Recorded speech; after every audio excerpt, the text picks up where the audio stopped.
Nerd Reactor, roll out. Yeah, same here. I love the background, but your character, the meal, he's I think yeah, crazy, powerful, and the first introduction we see, he's taken over an army with his powers, and I was wondering for you, if you had those powers in real life, what would you do? I would take over the world just like the mule, Yeah, and I would make and it a better yeah, place.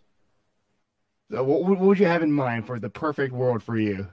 Uh, a place, a world where everyone feels welcomed and appreciated, a world where you can be yourself and still collaborate with others, a generous world. There you go. I want to be part of that world now. Yeah. Yeah, come to Denmark. Yes, I'll go to Denmark. Uh, And so the meal, right? Like he has these powers, and he's doing things, and he still has time to trying to enjoy life on the way he wants to do it. So I was wondering for you if you ever have that moment of when you're doing your work, trying to balance things with still trying to enjoy life. If there's like that one memory that you remember. I think it's to connect with the cast members when you're shooting a TV series for so long. You feel so isolated. You're sitting in a hotel room for months and months and months and months. You might have a wife, you might have a daughter back home. They miss you, you miss them. You're very isolated. So,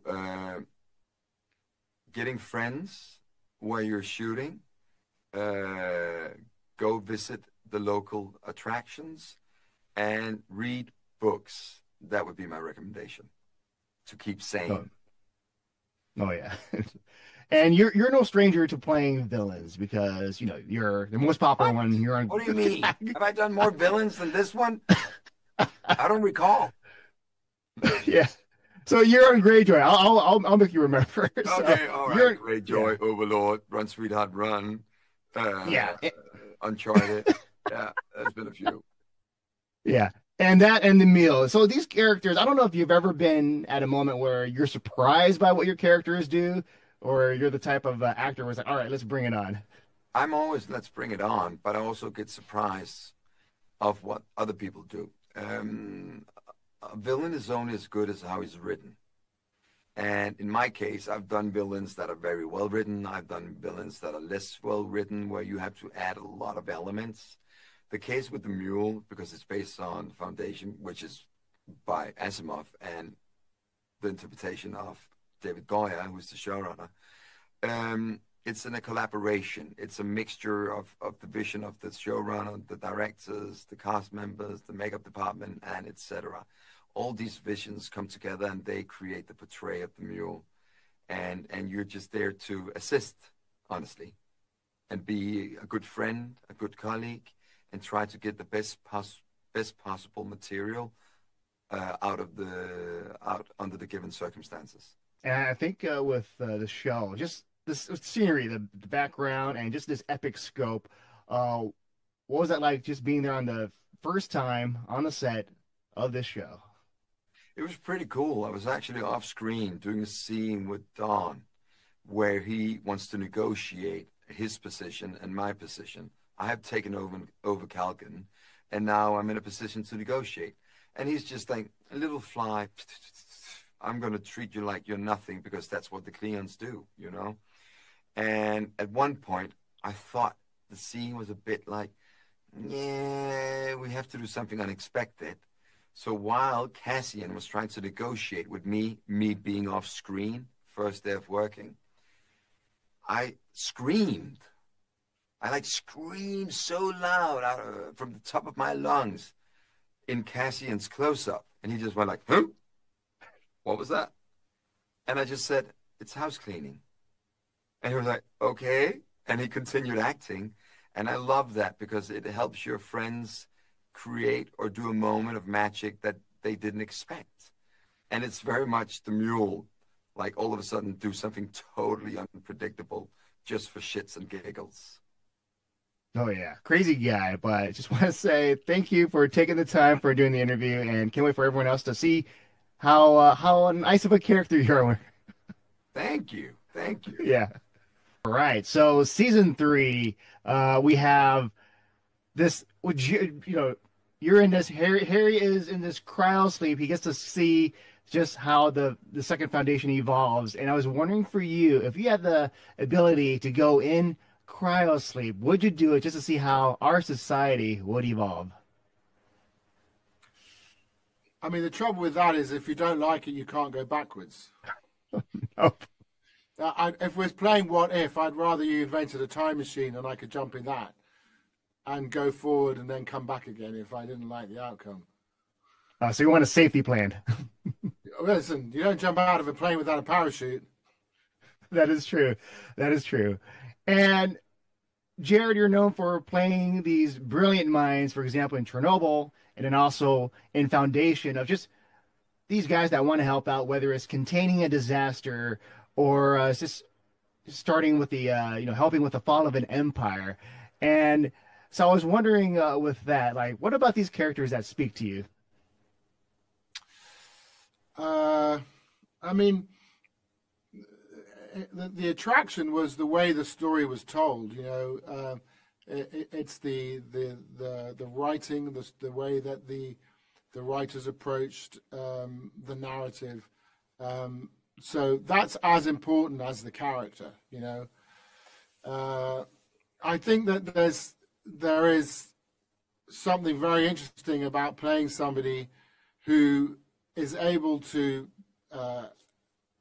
foresee the future, if you like, understand the necessary outcome of actions that we're taking, and not be heard, not be listened to. It's the Cassandra blueprint from the Homeric story about Troy. I mean, I'm thinking of the Legasov, Crozier from the Terror. This character, they're all cut from that same cloth. Oh yeah, and I think with this building a better world, right? It's taking time, and there's like that idiom of "good things come to those who wait." So I was wondering if you would agree with that idiom. I just normally remember being told that at school and it being really irritating. Normally they say that to you when you want to eat your dessert first, and they tell you no, you have to eat your, the meat and potatoes first, and you can have your dessert afterwards. Good things come to those who wait. And with this season, the meal is here. The meal is very powerful with the telepathic ability. So I was wondering, like, if you had those powers, like, what would you do? Would you want them? No, I don't think so. Just like coercing people into loving you. Whether they I don't know. I don't think so. Right? Don't we want to earn that? Doesn't it? And that's just like an enemy. Huh? What if it's like an enemy? You can make your enemies love you. I think that kind of power in anybody's hands would be a disaster. Human beings aren't built for being able to handle that kind of power and that sort of responsibility. Oh yeah, and I agree with that. It's too much power. But the prediction of the fall of the empire is getting closer and closer, and I was wondering if there's ever been a time on the set where you felt like, oh, it's getting closer, like some kind of like stress or something, and how do you overcome that? Well, that makes it feel like the world's collapsing on you, or the whole world, the empire's going to collapse.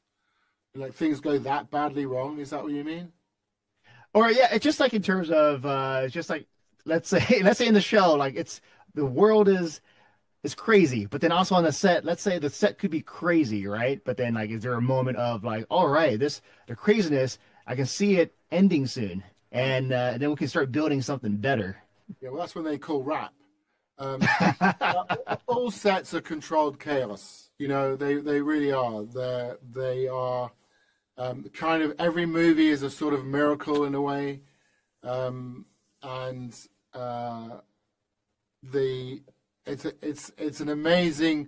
actually an amazing example of people figuring out how to work together to pull something off. But it always feels as though you could pull one sort of thread and the whole thing will fall apart. There's always that feeling of being on the edge, you know. And also, you don't really know if it's going to work either. I mean, you're creating something, you've no clue if it's going to work or if it's going to resonate. You know, it's a best guess scenario each time. Well, that's why you're here to predict the future. But Jared, it's a wrap for me, and I'll say thank you for taking the time to do the interview. Thank you.